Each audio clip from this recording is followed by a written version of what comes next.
Hi friends, welcome to நல்லது ஒரு வீணை சேனல். இந்த வீடியோவில் பிரண்டை தண்டை எப்படி க்ளீன் பண்ணணும், அதை வச்சு எப்படி துவையல் செய்யலாம் அப்படின்றத தான் பார்க்க போகிறோம்.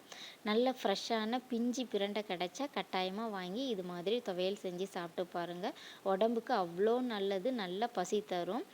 இதோட பெனிஃபிட்ஸ்லாம் என்ன அப்படின்னு கண்டிப்பாக கூகுள் பண்ணி பார்த்துட்டு பிரண்டையை ட்ரை பண்ணி பாருங்கள். பிரண்டை தண்டை க்ளீன் பண்ணுறதுக்கு முன்னாடி கையில் லைட்டாக எண்ணெய் தடவிக்கோங்க. இல்லை அப்படின்னா கையெல்லாம் ஒரு மாதிரி நமத்துக்கிட்டு ஊறல் எடுக்கிறாப்புல இருக்கும். பிஞ்சு பிரண்டை தண்டு கூட இருக்கிற இலையுமே நம்ம துவையல் செய்கிறதுக்கு யூஸ் பண்ணிக்கலாம். நல்ல பிஞ்சாக இருந்தது அப்படின்னா நம்ம கையால் ஒடிக்கும் போதே அழகாக அதில் உள்ள நார்லாம் வெளியே வந்துடும். கொஞ்சம் கடினமாக இருக்குது அப்படின்னா நம்ம கத்தியை வச்சு 4 பக்கமும் நல்லா சுரண்டிட்டு மேலே இருக்கிற அந்த கடினமான பகுதியெல்லாம் எடுத்துட்டு அதுக்கப்புறமா தான் சமைக்க முடியும். நல்லா க்ளீன் பண்ண பிரண்டை தண்டு, அதுக்கப்புறமா பிஞ்சு தண்டு கூட இருக்கிற இலை ரெண்டையுமே நல்லா கை பார்த்து எடுத்தாச்சு. இப்போ இதை தண்ணி ஊற்றி ஒரு 2 டைம்ஸ் நல்லா வாஷ் பண்ணி தண்ணி இல்லாமல் வடிகட்டி எடுத்து வச்சுக்கலாம். இந்த பிரண்டை துவையலை கொஞ்சம் பக்குவமாக தான் செஞ்சு சாப்பிட்ணும், இல்லைன்னா நாக்கு தொண்டையெல்லாம் ஊறல் எடுத்துக்கிட்டே இருக்கும். இப்போ துவையல் செய்கிறதுக்கு கடாயில் நல்லெண்ணெய் சேர்த்துட்டு எண்ணெய் சூடானதும் ஒரு 2 ஸ்பூன் அளவுக்கு உளுந்தம்பருப்பு சேர்த்துருக்கேன்.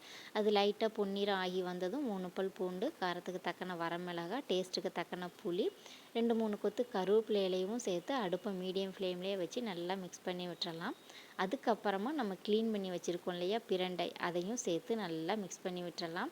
அடுப்பை மீடியம் ஃப்ளேம்லேயே வச்சு தண்ணி எதுவும் ஊற்றாமல் எண்ணெயிலேயே பிரண்டை தண்டை நல்லா வதக்கி எடுத்துக்கணும். பிரண்டை தண்டை சரியாக சமைக்காமல் நம்ம துவையல் அரைச்சி சாப்பிட்டோம் அப்படின்னா நாக்கு தொண்டையெல்லாம் ஊறல் எடுத்துக்கிட்டே இருக்கும். அதனால் முடிஞ்ச அளவுக்கு அடுப்பை மீடியம் ஃப்ளேம்லேயே வச்சு பிரண்டை தண்டை நல்லா வதக்கி எடுத்துக்கணும். தண்டு நல்லா வதங்கி வந்ததுக்கு அப்புறமா விருப்பப்பட்டீங்க அப்படின்னா கொஞ்சமாக தேங்காயும் சேர்த்து நல்லா மிக்ஸ் பண்ணி ஸ்டவ் ஆஃப் பண்ணி ஆற வச்சிடணும். அதுக்கப்புறமா ஒரு மிக்சர் ஜாரில் சேர்த்துட்டு தேவையான உப்பு, கொஞ்சமாக தண்ணி சேர்த்து நல்லா அரைச்சி எடுத்துட்டோம் அப்படின்னா சூப்பராக பிரண்டை துவையல் ரெடி ஆயிரும். பிரண்டை தண்டு கிடைச்சா கண்டிப்பாக இது மாதிரி ஒரு தடவை ட்ரை பண்ணி பாருங்கள். வீடியோ பிடிச்சா லைக் பண்ணி வச்சுக்கோங்க. இது போல் சிம்பிள் குக்கிங் வீடியோஸ் பார்க்க மறக்காமல் நம்ம சேனலை சப்ஸ்கிரைப் பண்ணி வச்சுக்கோங்க. தேங்க்யூ.